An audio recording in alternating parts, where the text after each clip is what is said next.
Hi, my name is Catherine Engle, and I am a licensed mental health counselor and CURESZ Foundation board member. I am also the director of training for the CURESZ Friends Mentoring Initiative. The following video has been created primarily for our CURESZ mentors. However, I hope you will find it to be a valuable resource for any family member or friend who wants to give another person support as they care for their loved one with a serious mental health disorder. Well, I guess I'll start. My name is Sarah, and my daughter has schizophrenia. Oh, my son has schizophrenia too. He was diagnosed when I was living in Seattle and working part-time and recently divorced, and he's hospitalized for 3 weeks the first time. My daughter, she was diagnosed last summer. My son was diagnosed in summer too. He was paranoid and delusional, and he thought the medication was poison. My daughter, she's refusing her medication too. Which medication is she refusing? Medication X? My son did so bad on medication X. Medication Y has eliminated all of his symptoms. I highly recommend it. My son's symptoms went away after 3 months, and your daughter's can too. If I were you, I would tell your doctor to use medication Y. I'm really busy. I gotta go. You can contact me anytime you want to, okay? Okay, thanks.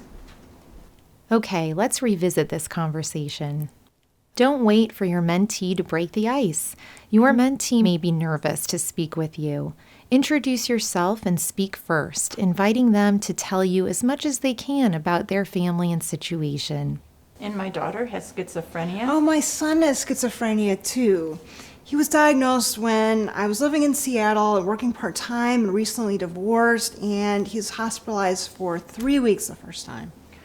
My daughter, she was diagnosed last summer. My son was diagnosed in summer too. He was paranoid and delusional, and he thought the medication was poison. Don't interrupt your mentee. Let them speak often, and being a good listener is your highest goal. The mentor should only offer more information after the mentee has had plenty of time to share first. Before you speak about yourself, ask your mentee lots of questions to focus on them, not you.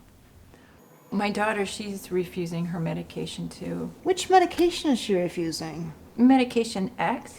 My son did so bad on medication X. Medication Y has eliminated all of his symptoms. I highly recommend it. My son's symptoms went away after 3 months, and your daughter's can too.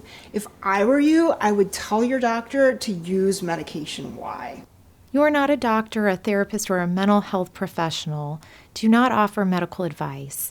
You can say which medication your loved one takes if asked, but remember to say that everyone is different, and what works for one patient may not work well for another patient. Encourage your mentee to visit the CURESZ Foundation website to find articles on underutilized and cutting-edge medications and treatments, and to learn about schizophrenia. Cautiously offer advice and always avoid the phrase, "This is what I would do if it were me." Finally, after your mentee shares his story, share your own, focusing on what it took to get your loved one into treatment and how you made it yourself through your loved one's hospitalizations and symptoms. Remind your mentee that you are available to offer them support and friendship during a difficult time. I'm really busy. I gotta go. You can contact me anytime you want to, okay? Okay, thanks. Notice the mentor invites Sarah to contact her at any time. Does that mean all hours of the night? Agree to meet after a reasonable amount of time and try to let the mentee end the conversation herself when there is a natural break. Hi, my name is Jane. I'm so happy to meet you. I have a son who was diagnosed with schizophrenia 7 years ago. He's been in recovery for 5 years. I'm not a counselor or a therapist or a doctor. I can't offer you medical advice, but I would really like to be your friend. Thanks. My name is Sarah, and it's really, really nice to meet you. My daughter was diagnosed last summer after 3 rough months of paranoia, and she's in the hospital now. Notice the mentor introduces herself briefly and starts by confirming she can't offer medical advice. Is she making friends in the hospital? Does she like her doctor? I think so, and I met her doctor once, and he seemed like a nice person, but I do have some concerns about her medication. Have you had a chance to express your concerns to her treatment team? I tried, but they're so busy. Yeah, I would recommend you try really hard to get in touch with the treatment team. As her mom, you have a lot of important insights about how you perceive that she's doing. You can tell the treatment team pretty much anything, but in order for them to share information with you, your daughter will need to sign a form. Okay. Notice the mentor asks the right questions and carefully listens. She uses open-ended questions that help elicit more in a non-judgmental way, and these questions help mentors start to incorporate active listening skills. So, have you had an opportunity to educate yourself about schizophrenia? I've been doing some research online.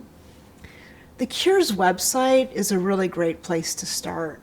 There are a lot of articles about schizophrenia as a brain disorder. There's a YouTube channel, and there's a treatment checklist, actually, 9 things to know for patients and their families. The mentor encourages the mentee to learn about schizophrenia and recommends the CURESZ Foundation website. So, Sarah, how are you coping these days? Well, I'm really stressed and pretty exhausted. I'm really sorry. I remember I was really stressed and exhausted too. I found the important thing was to surround myself with as much support as I could, especially as a person caregiving for a loved one with schizophrenia. What kind of support do you have, and what kind of support are you looking for? Well, my husband, he's really supportive, but I've been really struggling to get support from my friends. Well, I'm available to be a friend, I can tell you that. Notice the mentor cares about how Sarah is coping.